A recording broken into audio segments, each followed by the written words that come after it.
Welcome to Camera Shake Podcast, episode 99, the podcast where we talk about photography, video, and anything that's got anything to do with any of that. So, it's episode 99. We're only one away from 100. Almost made it. And today we've got a whole bunch of really exciting news. Yes. First of all, though, would you like to talk about my beaver town? I'd love to talk about your beaver town. My beaver town? Yeah, for those of you who are joining us on audio, that is one of the most bizarre beer glasses I've ever seen. It's the best. Is that awesome. Is beaver? Is that like a type of beer? Or Yeah. Like a brewery. Oh, right. Okay. Cool. It's like Budweiser. Ooh. Okay. Budweiser. Do you remember those commercials? Budweiser. Yeah, I do. Yeah. Very good. Yeah. Very good. Wicked. All right, so we do have some really good news because we have just launched a brand new Camera Shake community group on Facebook. Couldn't even give us a drum roll, could you? Drum roll. Played it in post, obviously. Big round of applause, also in post. Any other sounds you want to mention? Well, I don't know. It's a group on the Facebook. Make sure you join it. Just search for Camera Shake Podcast or the Camera Shake community. Join the group. It's really there to, get people chatting about photography and, sharing work and all of that goodness. It is goodness. It is It's goodness. a lot of goodness. Yeah. And we even just filmed an intro for it. Oh, we did. Yeah. We did. So, come and join us there. It'd be fantastic. The current Facebook page that we have at the moment, we will keep that going for a little while, but eventually we are going to shut it down. So if you, if you like that page, make sure you head over to the new group and join us there, because that's really where all the conversations are going to be happening. So that's one bit of news, and we're finally, after nearly 2 years of doing this, 2 bits of news. Yeah, 2 bits of news. And then we're ending, right? That's it.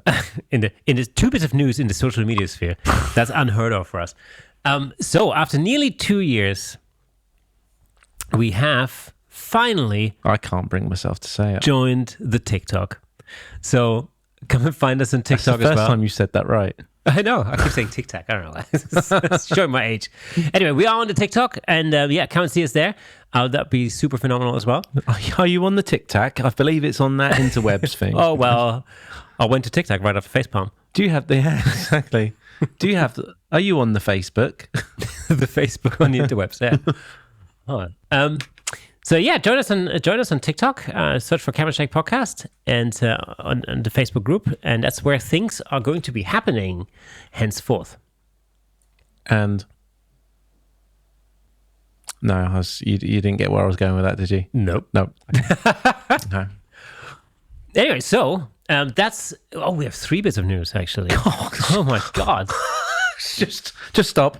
Just stop. So we talked about it last week. We did a talk where I did a live shoot and a live edit, and I was talking about the 3 Heads in a Row project that I've been doing for the last few years.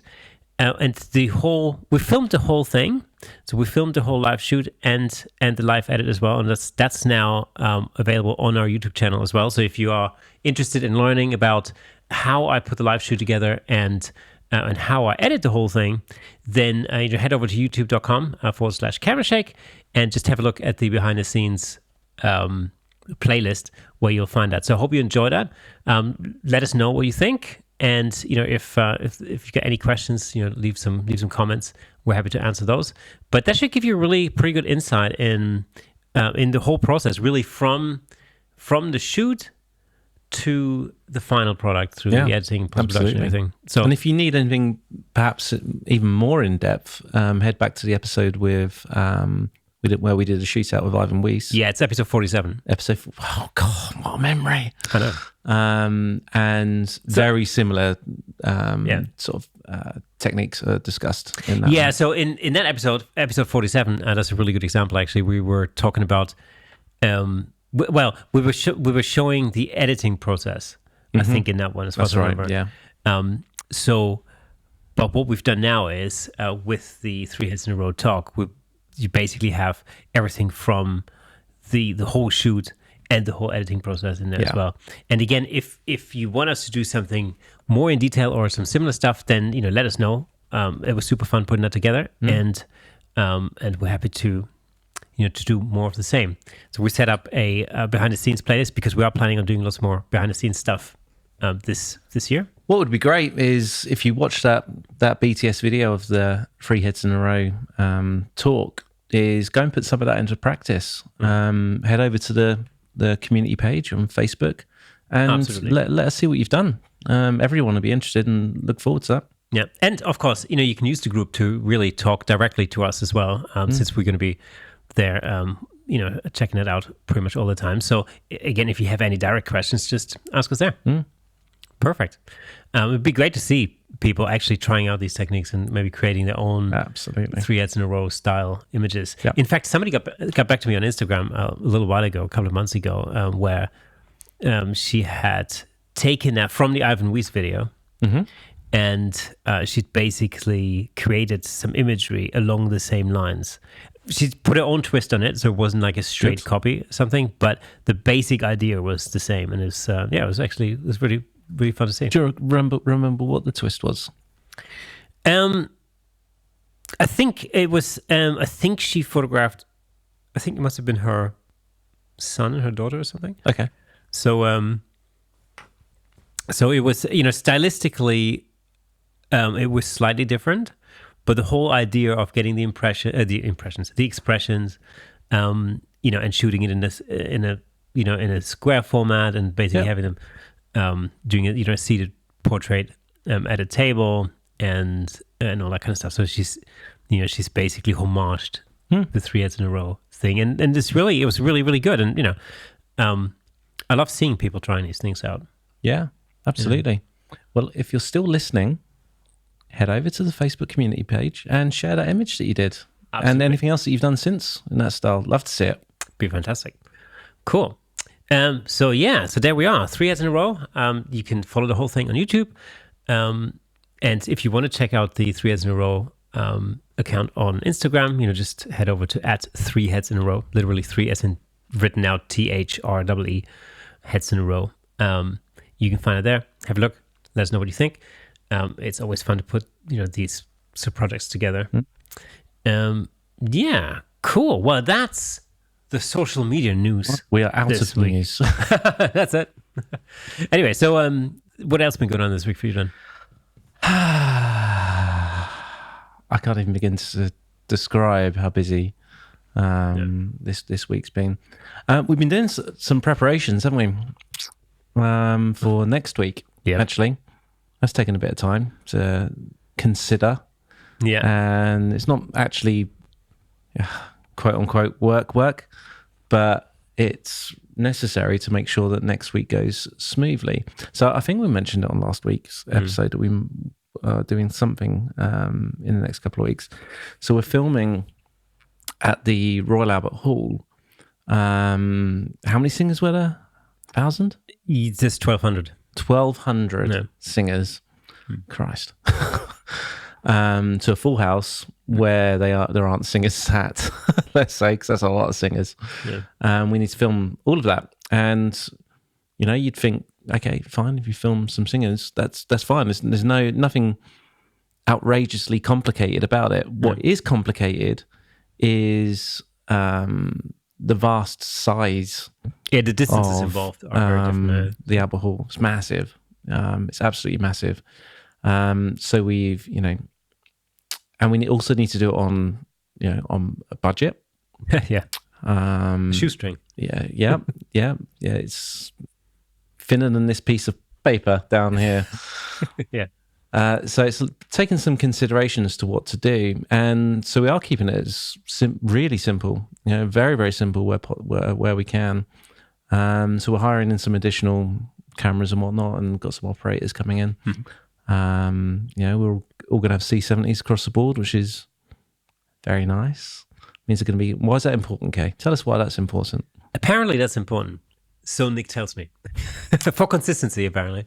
Yeah, it makes all the difference. You can set everything to the same, the same settings, the same profiles, same color management, and that means in post everything will simply just match. Yeah. Other than exposure, right? Yeah. And that is absolutely critical for it to look fluid when you put that edit together. So I think we're going to use, we're going to have 3 or 4 points to film from. So we'll have 3 camera positions or 4 camera positions. I can't remember now. I should really remember. 3. Yeah. So you got 3 main positions, and then because of the budget, I mean, this is the thing. I think with any production like this, the budget ultimately determines what you can and what you can't do. Yeah. We had some ideas that would have been nice to realize, I think, but are just undoable. I mean, in an ideal world, we'd want perhaps 6 or more cameras knocking about, operators happening. A couple of static, 2 or 3 static of some description, and some, effectively some roaming cams as well, just to get proper close-ups, get the crowd in where you need to get them, things like that. They're all nice to haves. Yeah, I think that was the thing. It's the would be nice to have, kind of thing, and then the reality hits when you're told that the budget is limited. So but that's okay. I mean, these productions always operate within a budget ultimately. Yeah. So that's fine. So you can really only do. I mean, you got to try and make the best out of what you've got on the day. Yeah. And it's not only about the gear, but you got to think, as soon as you've got 6 cameras, you need 6 operators. Mm-hmm. And then you're talking about man hours, and you're talking about, fees and all that kind of stuff. So it really, the production cost then really increases very quickly. Yeah. So in this case, we had to make the best out of a very small budget, but I'm pretty sure it'll be good. It's fairly well thought through, I think. It's going to be awesome. I actually think my biggest concern is going to be the audio for it at the moment, because I've yet to receive a direct feed from a desk that I've liked. Oh yeah, for sure. No. And being an audio guy as well, it does concern me slightly. We'll make the best of it and we'll make it work for sure. Can't be too far out, but I'd much rather have the raw multi-track, so to speak, from each mic, but it's not viable. Yeah. If it was, it's going to cost more. We don't have that budget. No. So there we go. Again, yeah. We work with what we've got. And you make the best out of it. And this is where some experience comes into play. Your ability to make that audio sound as good as possible from just a direct feed. Yeah. That's what we do. It's why you learn. What does help in this particular instance is really the fact that I've shot the Albert Hall. This would be the 5th or the 6th time that I've shot there. So I know the place fairly well. Yeah. And so I can... Do you know what's going to be nice this time? Not having to walk up and down the stairs. Oh, man. Yes. That is the thing, for those of you who've never been to the Albert Hall, or maybe if you've only been in the audience, there are not a lot of lifts or elevators in that place. And I think there's only one. It's like one service, one at the back, isn't it? Exactly. And so it's all stairs because the place is relatively old. I mean, it's like 100 years old. It's Victorian, isn't it? Yeah. I think so it's over 100 years old. So it's, it's an old place. There's lots of stairs everywhere. And literally when you're shooting there, you're just running up and down these stairs like all day. Yeah. And I remember the first time I shot at the Albert Hall, I literally couldn't feel my legs the day after. And the second time I literally went into a training regime. So I started running and working out before that, which made life easier. This time I'm not running around hardly at all because I'm operating a camera. I don't plan on moving at all. That's it. Get a little chair. That's it. I'm bringing a comfy chair. Yeah. So that should be quite interesting. Yeah, it's gonna be great. Be good fun. That. Yeah. There we go. That's been one of the big things we've been planning last couple of weeks, right? Yeah. What else has been going on? Didn't you do a boxing match the other day? Is that the right phrase? Boxing match? It was a fight, but it was actually it was 40 fights. 40 fights. It was a boxing event. 2 rings, 20 fights per ring. 40 in one evening. Yeah. And it's the turnover there's fast. Well, it's a long event, but it's still the thing goes. It's 3 rounds per fight, basically. Right. That's how that works. Right. But yeah, it was a huge audience. It's probably about 2,000 people in the audience, maybe something like that. Roughly. Good. Yeah, it was really good. The applause was roaring. Especially after a while when everybody gets, slightly drunk. Yeah, slightly. Slightly. Yeah. How many times do you think you caught COVID that night? I don't know. I don't know. Well, to be honest, I mean, actually, it was a big venue, so I was fairly far away from the audience, actually. Oh, okay. Yeah. That's good. Oh, good. That's good at any time. You just have to, you have to be, I think what happens occasionally is that you get, you might get some blood on you or something like that. Nice.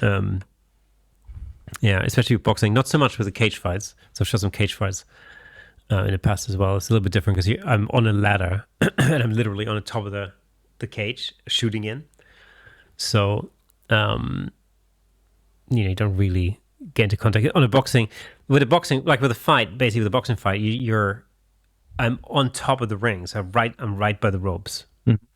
And so I have maybe, what is that, like 20 inches or something that I can stand on by the side of the ring. And so when, the fighters move pretty much, it's not really very predictable.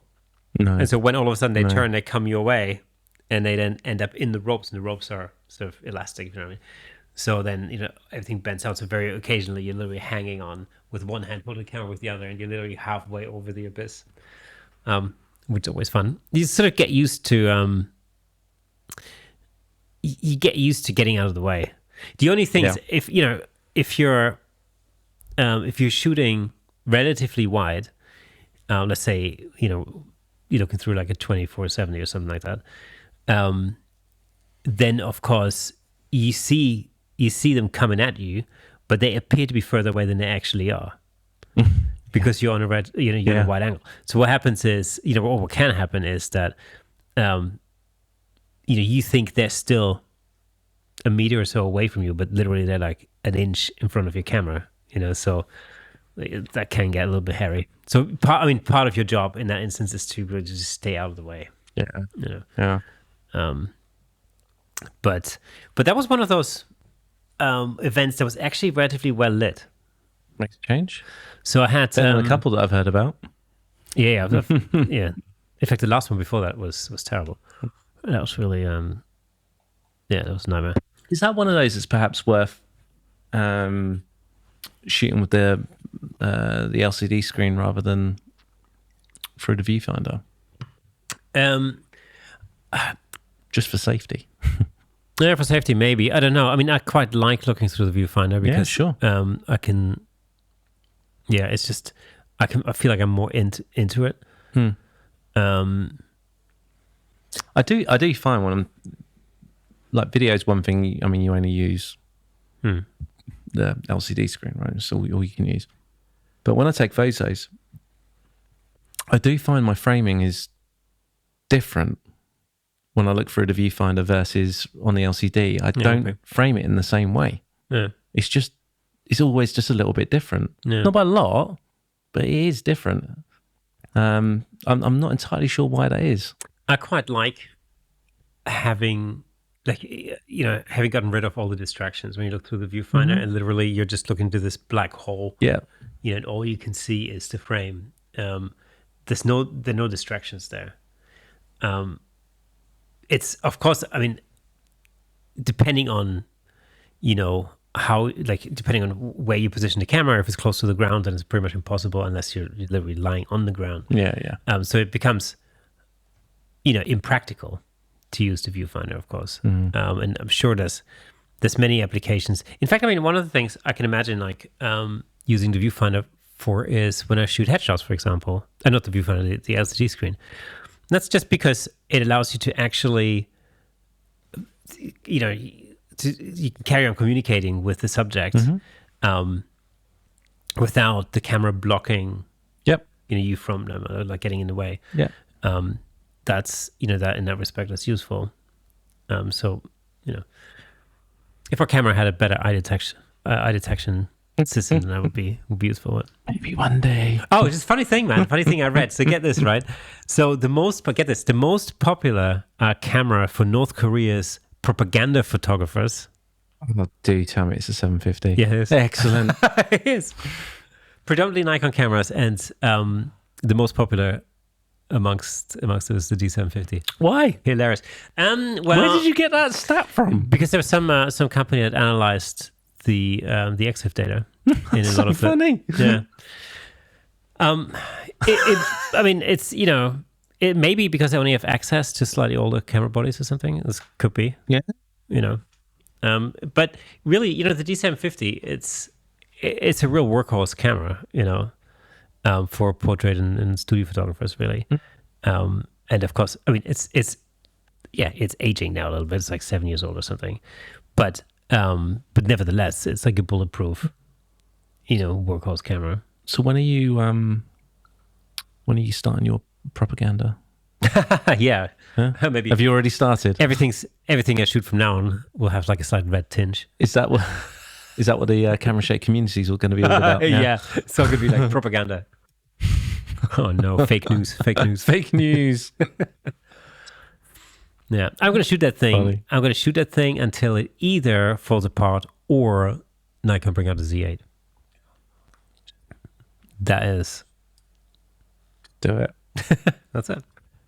Have some fun for a change. But that's the point. I really enjoy shooting with that thing. That is the thing.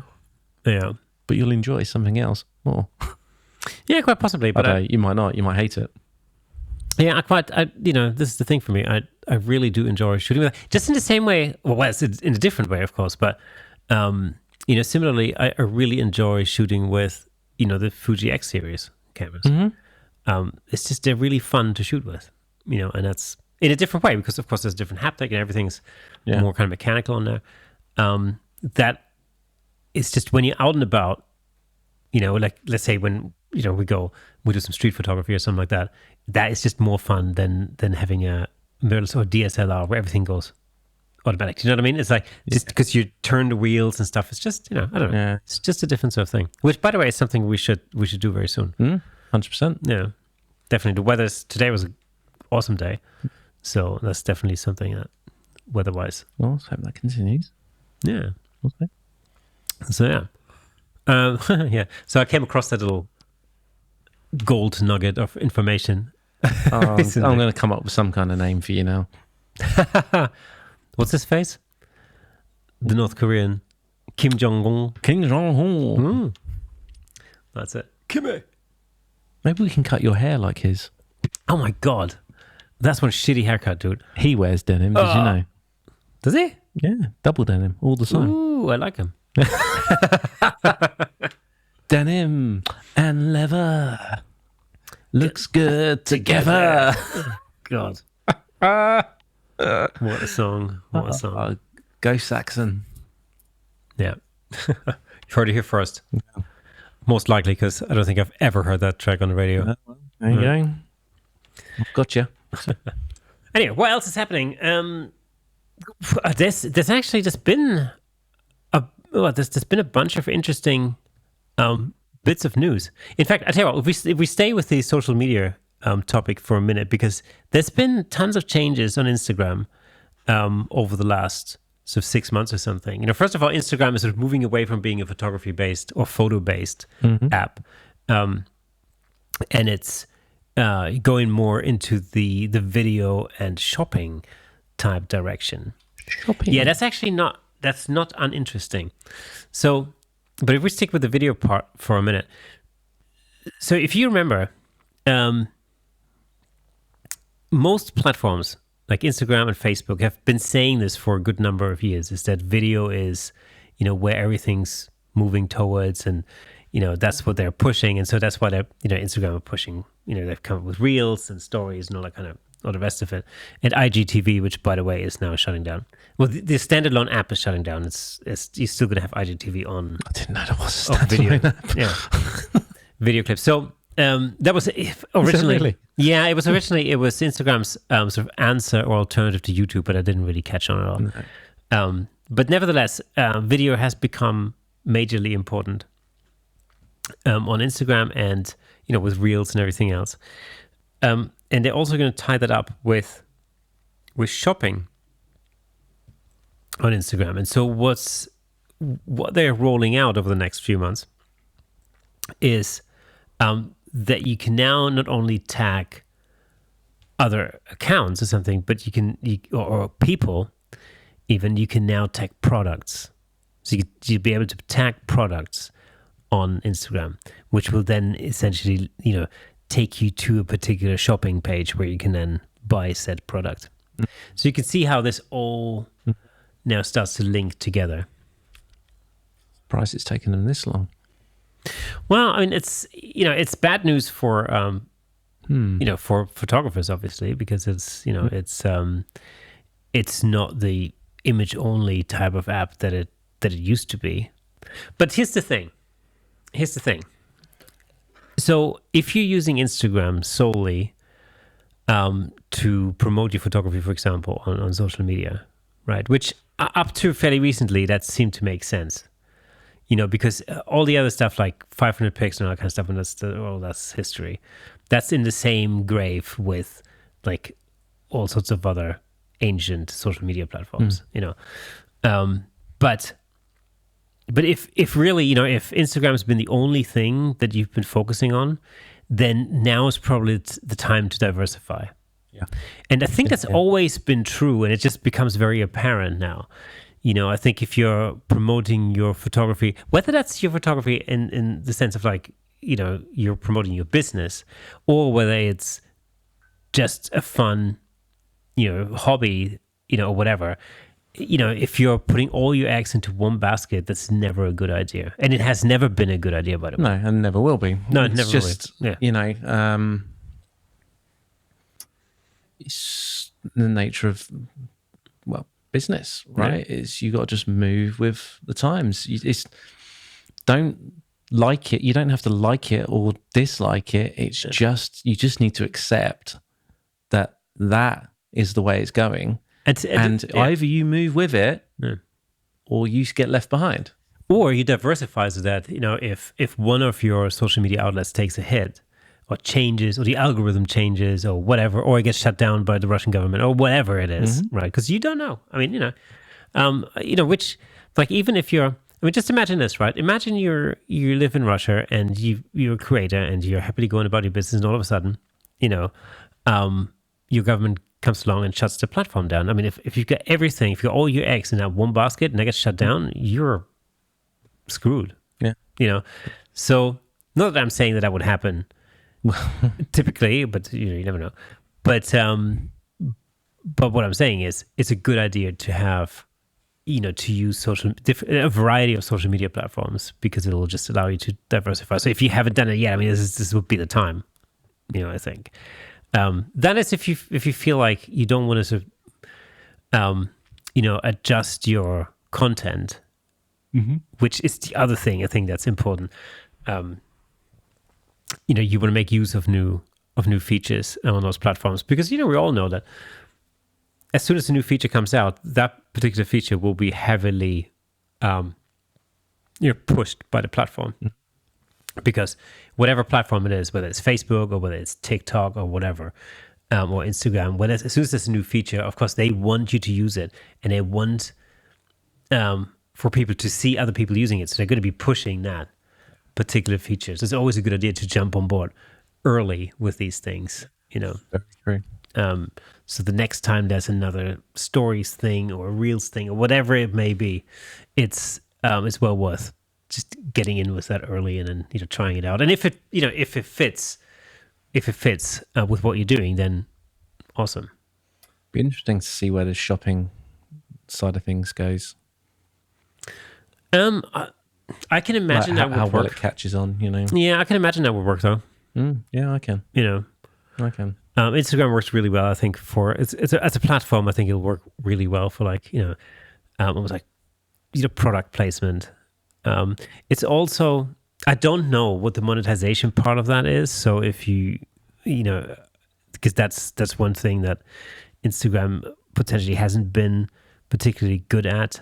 in comparison to maybe YouTube or something. And of course, we can argue about how fair YouTube's monetization policy is and all that kind of stuff. But so what is the incentive for someone to tag a product in there? Yeah, that's what I don't know. Yeah. So exactly. But I'm pretty sure all of that's going to develop along with those features being rolled out. This particular tag products features on Instagram is going to be rolled out in the US for starters over the next few months, and then I think it's pretty certain that that's going to roll out worldwide in the not too distant future, probably within the next year or something. And because what that means, if you think about it, right? Until now, you had to basically pay for adverts on Instagram, but now every post can be an ad. If you think about it, that in itself could be extremely powerful.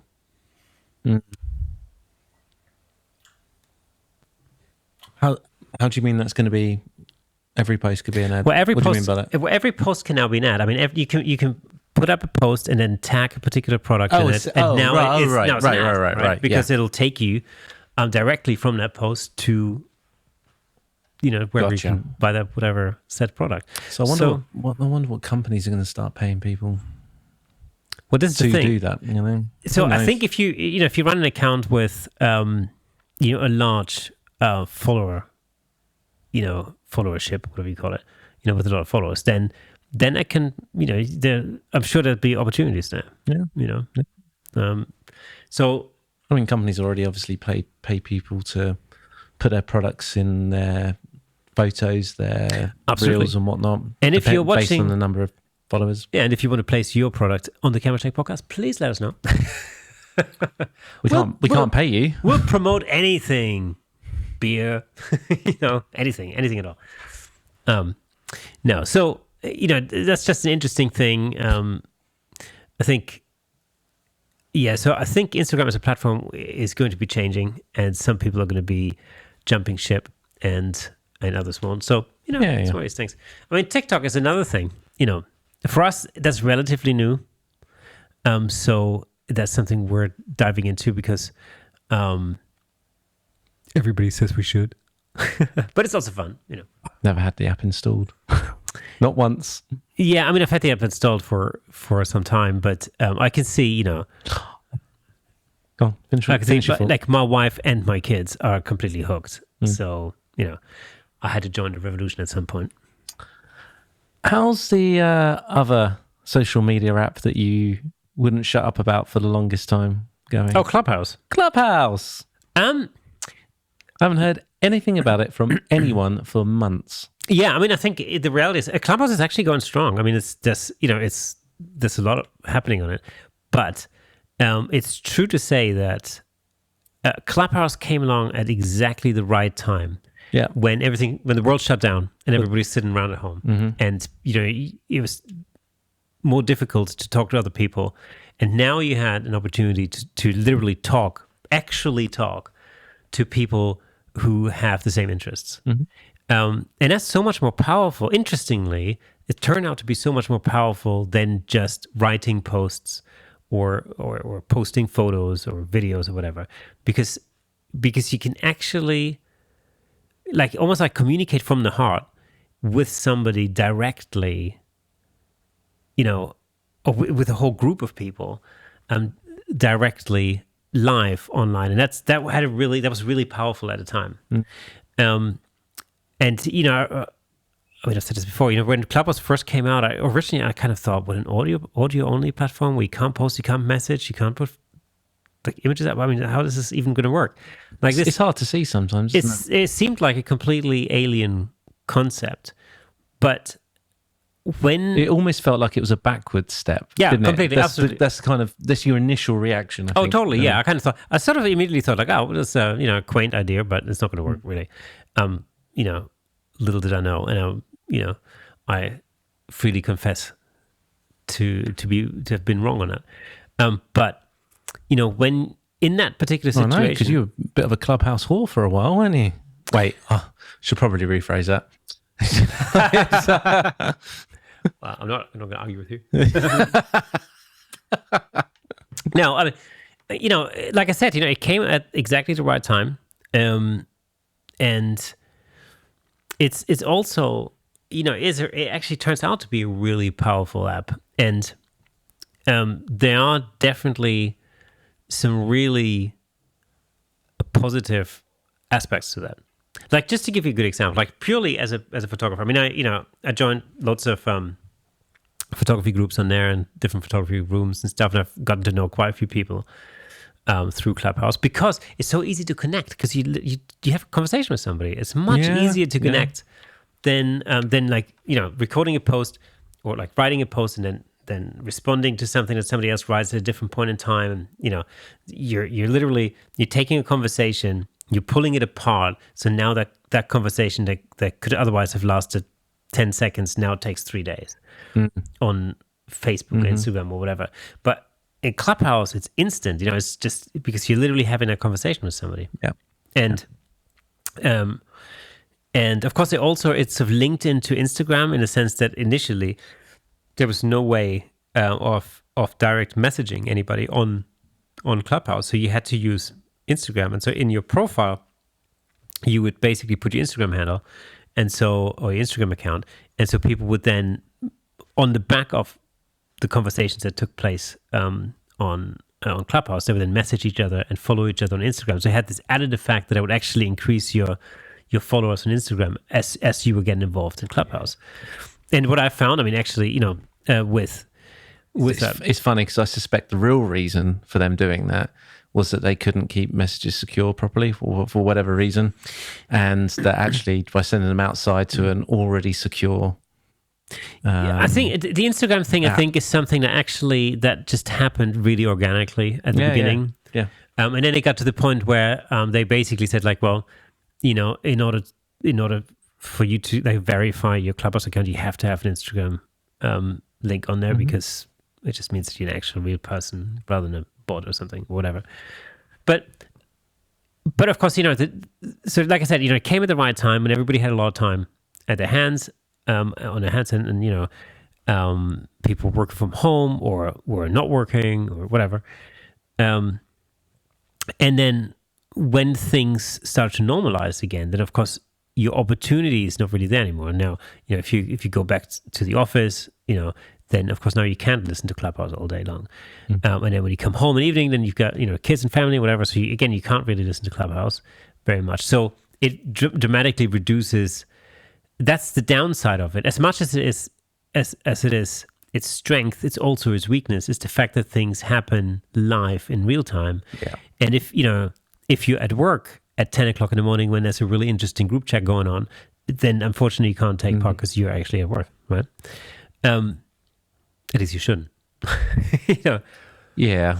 But what is very useful is, to give you an example. Let's say, for instance, I'm editing late at night. So I had, over the last few weeks, I had a number of jobs that I had to complete, and there was a lot of editing involved. That I spent hours and hours late at night editing, until midnight or whatever. And you can, normally what I do is I listen to a podcast or something or whatever. And Clubhouse is like listening to a live podcast, where you can interact if you want, but you don't have to. You can just listen. It's unpredictable. It's interesting or not. Some of these rooms in Clubhouse, for instance, are like, for example, there's a room, a photography type room. People meet. They're all editing at the same time, and everybody's in the same boat. And it's just like a group of people having a chat whilst they're, doing the edits. And you talk about photography or editing or not, but everybody's kind of doing the same thing. And of course, I'm sitting in the UK, and it's 10 o'clock in the morning, or in the evening even, and then somebody else is editing, and it's like afternoon for them, and somebody else is somewhere else in the world. It's interesting, So there's still a place for Clubhouse, but it's absolutely true to say that I'm not listening to it, or I'm not getting involved in it as much as I did in the beginning.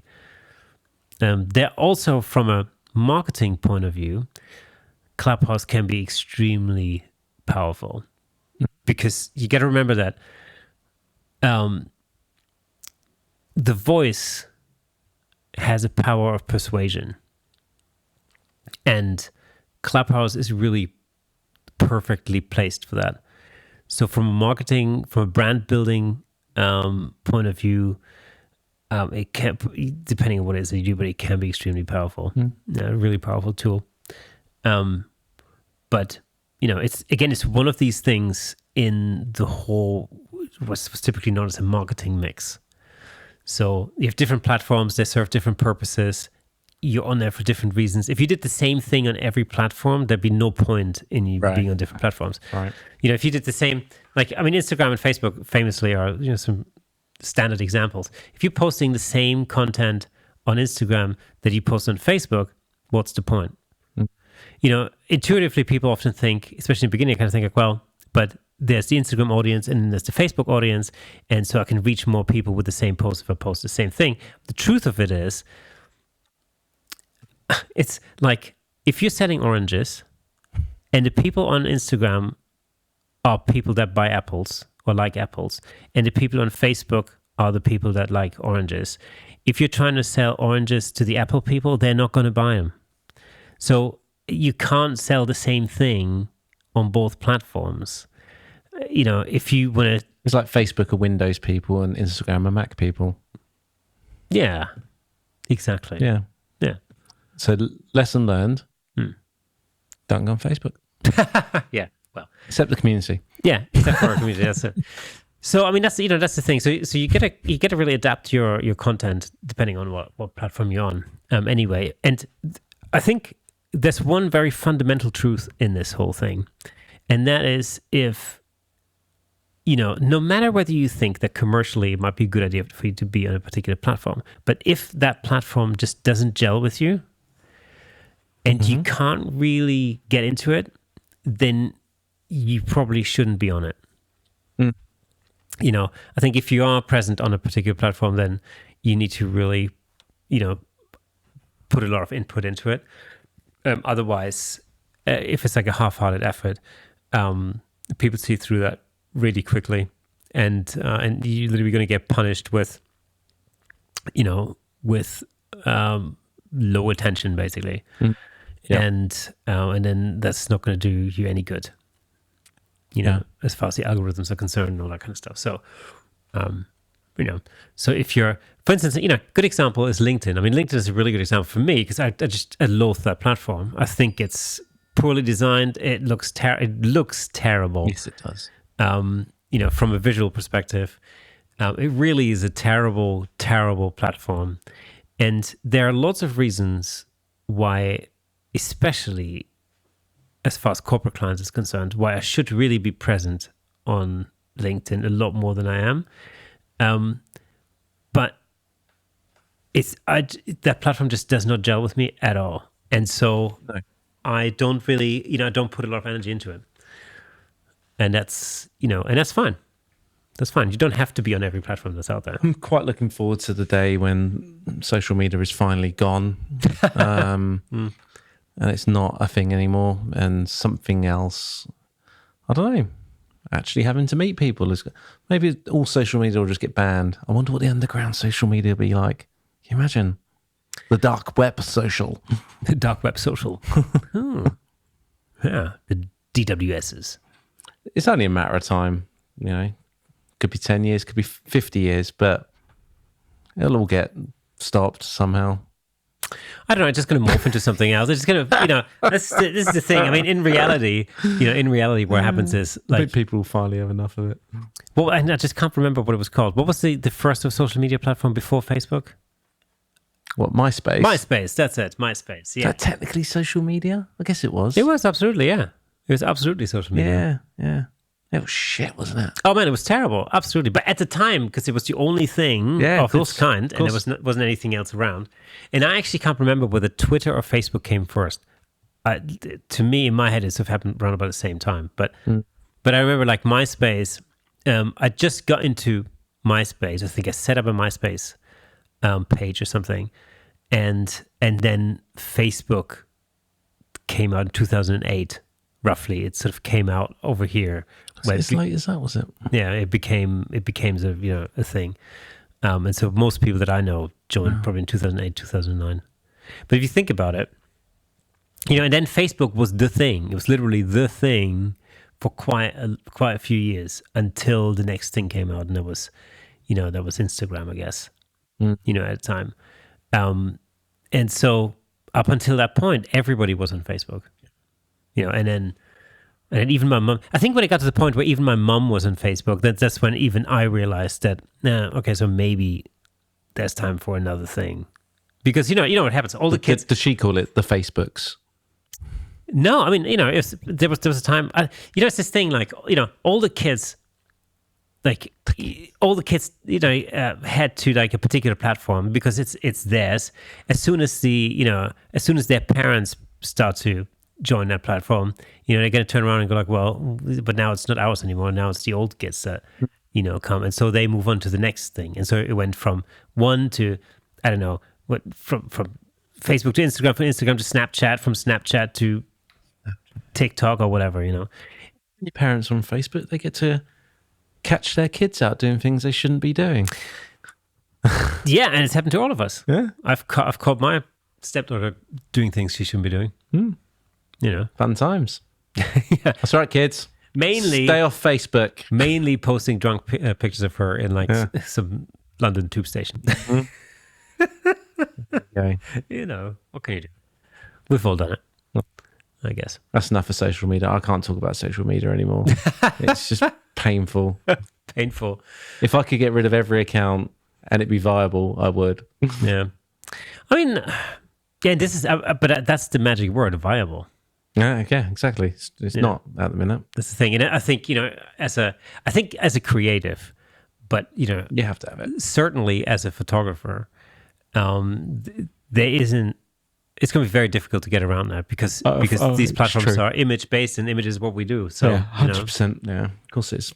So it'll be virtually impossible to kind of avoid that. And plus, of course, it all has an impact on your Google ranking and blah blah blah and all that kind of stuff. On the Google, because the Google machine takes all these things into consideration these days. So, so you're,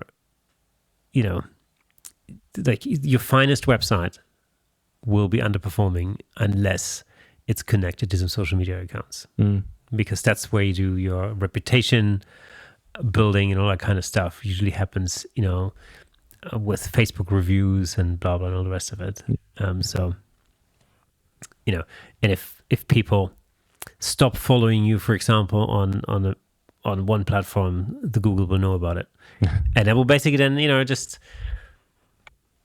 just mean that from the Google algorithms perspective, that particular website will now be less desirable. So therefore, it won't show it to as many people, or it won't rank it as high in searches and stuff.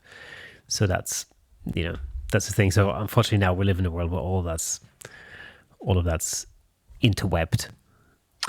Off grid. That's what everyone should be. Off grid in a van. Yeah.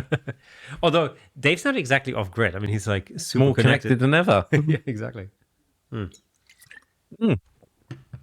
Speaking of which, Dave Williams has set himself up a podcast as well, hasn't he? Oh, yes. Yeah. Well, here's a plug. The Epic Photography Podcast. Yeah. Sorry. Can you say it correctly? Epic Photography Podcast. Epic. Oh, it's Epic. Photography Podcast. Yes. Very well worth listening to. Where'd you get the idea for doing a podcast, Dave? Hey, we're here to inspire, man. That's cool. And Peter. Hey. Always here to inspire. Anyway, so yeah, go and check that out. It should be super interesting. There's a number of... it's actually... The way that podcast works is really quite interesting. There's a number of different hosts presenting... Very interesting, yeah. Presenting different different episodes. Is it 10? I think it's something around that, yeah. 7 to 10, yeah. Anyway, so it should be interesting. So you have a different host. I believe it's a different host, or maybe it's a pair of hosts presenting each episode, but the hosts are on rotation so that you get different viewpoints and different angles from episode to episode, which could be really really interesting. So I'm certainly looking forward to listening to that. I was listening to tons of podcasts anyway. Yeah. So now that we've been talking about social media for most of this episode, we're going to do the antisocial thing and bring this one to a close, because we have, in fact, come to the end of episode 99 of the Camera Shake podcast. Same number of red balloons, apparently. Oh, yeah. Yeah. We should have had 99 red balloons. I know. Fail. I'll put them in. Fail. Should have thought about that. Damn it. Anyway, so remember, if you are listening to the audio version of this podcast, or in fact, if you're watching this on YouTube, make sure you head over to the Facebook and join the Camera Shake community. That'd be super awesome. We'd love to see you there. Leave us a message, and get in touch. Subscribe, do all the stuff that people tell you to do on social media. Head to the Facebook community as well that we've got, and also the Tic Tac. The Tic Tac, the Tic Tac. How can I forget? Yeah. If you don't know where that is, you can search the Google machine. Exactly. Search the Google machine for the Tic Tac. Anyway, see you next week. That's on the interwebs. On the interwebs. See you next week, guys.